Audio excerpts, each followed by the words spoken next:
அஸ்ஸலாமு அலைக்கும் வரஹ்மத்துல்லாஹி வபரகாத்துஹு. பிஸ்மில்லாஹிர் ரஹ்மானிர் ரஹீம். அல்லாஹுவின் தூதர் ரசூலுல்லாஹி ஸல்லல்லாஹு அலைஹி வஸல்லம் அவர்கள் கூறினார்கள், பொறாமை கொள்ளாதீர்கள். பிறரை அதிக விலை கொடுத்து வாங்க வைப்பதற்காக விற்பனை பொருளின் விலையை ஏற்றி கேட்காதீர்கள். கோபம் கொள்ளாதீர்கள், பிணங்கிக் கொள்ளாதீர்கள். ஒருவர் வியாபாரம் செய்து கொண்டிருக்கும் போது மற்றவர் தலையிட்டு வியாபாரம் செய்ய வேண்டாம். மாறாக அல்லாஹ்வின் அடியார்களே, அன்பு காட்டுவதில் சகோதரர்களாயிருங்கள்.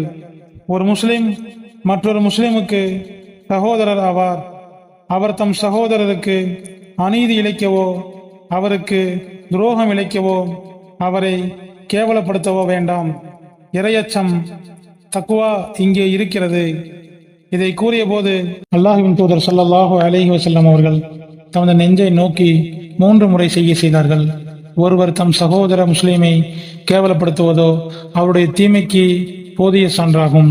ஒவ்வொரு முஸ்லிமுக்கும் மற்ற முஸ்லிம்களின் உயிர், பொருள், மானம் ஆகியவை தடை செய்யப்பட்டவையாகும்.